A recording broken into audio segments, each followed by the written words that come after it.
They call him the Giant in pinstripes. 6'7", 280 pounds, a body that looks built for Sundays in the NFL, but a heart that chose 162 games under the lights in the Bronx, before 62 home runs, before 3 MVPs, before Yankee Stadium stood up in unison to "All Rise."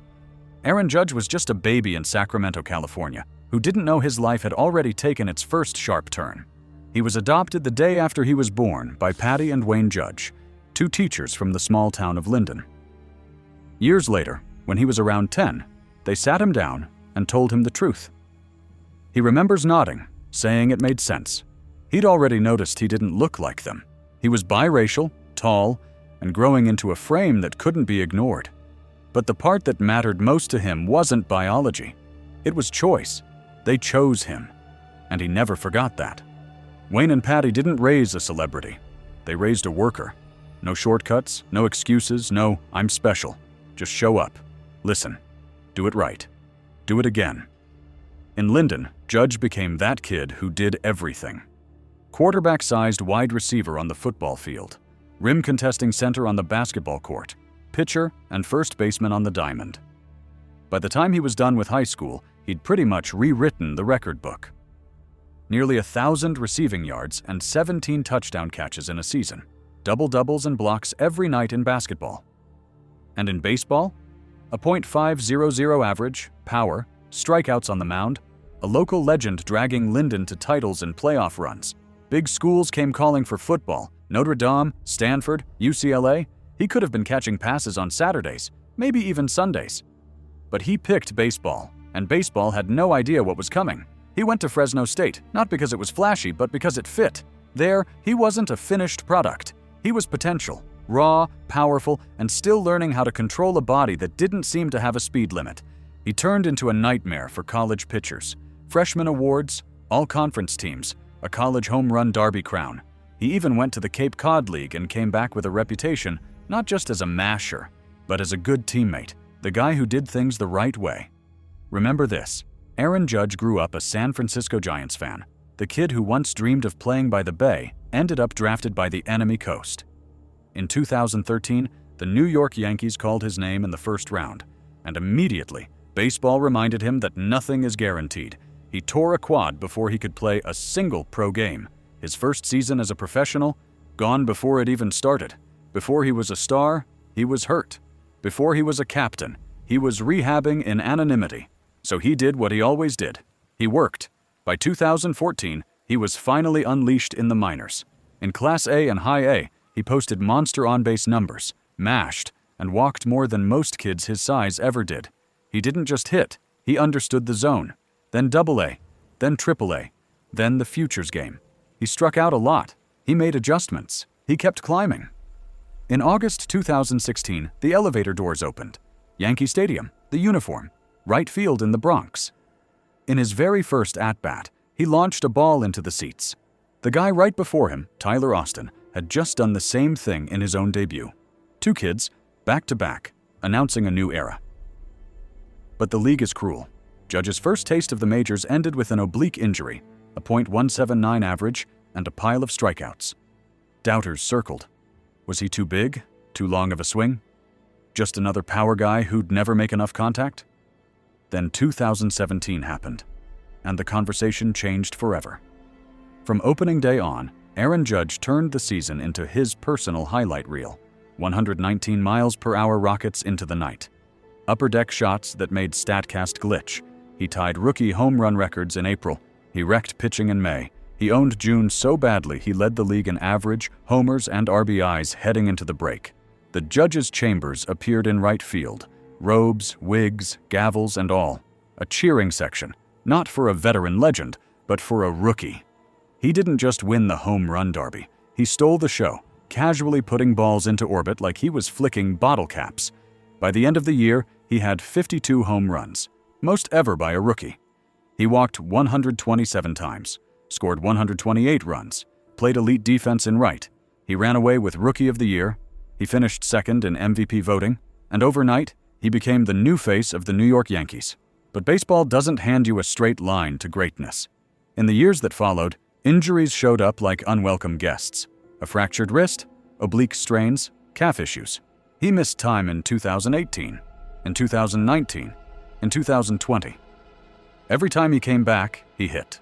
Every time he went down, the whispers returned. Can you really build a franchise around a guy this big? Can he stay on the field?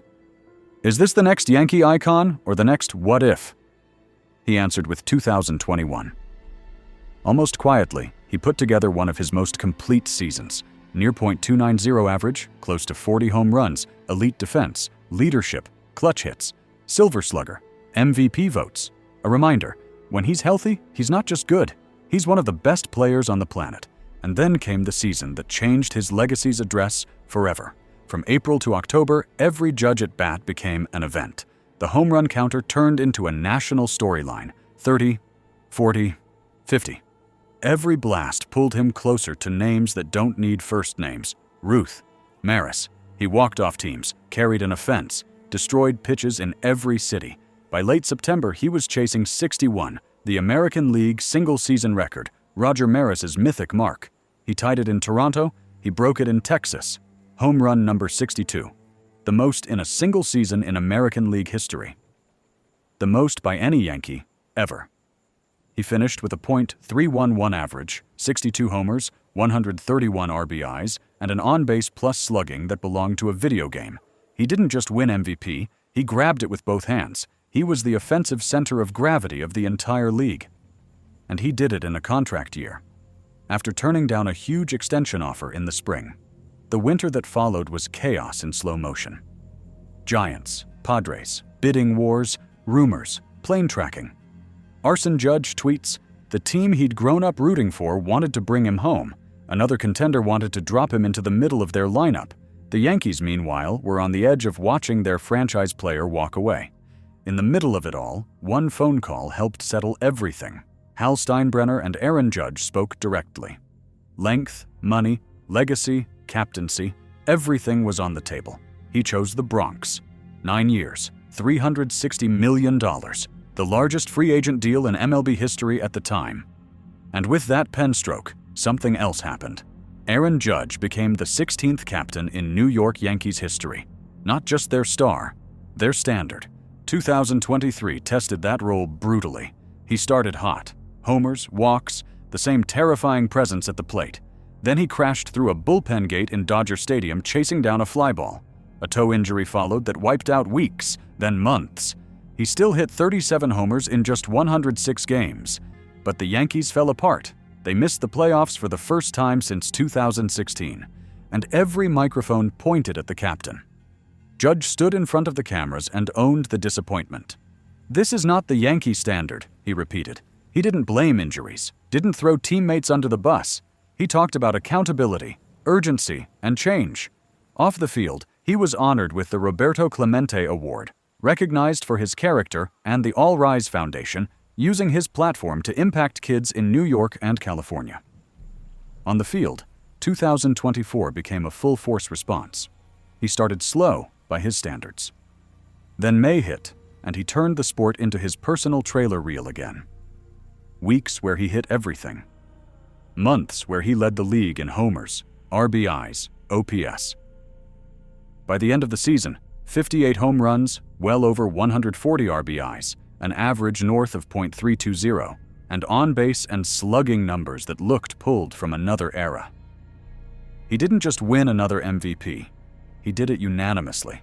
He led the Yankees back to October, through the ALCS, all the way to the World Series.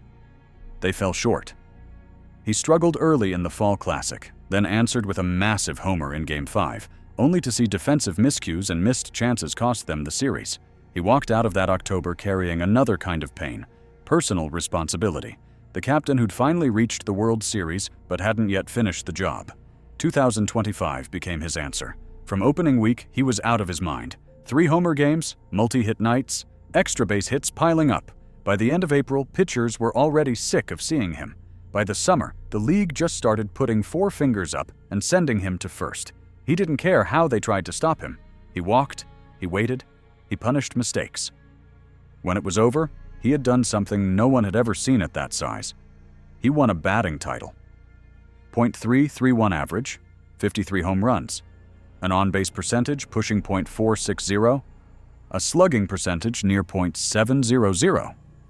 A season where he led the majors in hitting and still launched baseballs like a cheat code. He logged his 4th season with 50 or more homers, tying Babe Ruth, Mark McGwire, and Sammy Sosa for the most in history.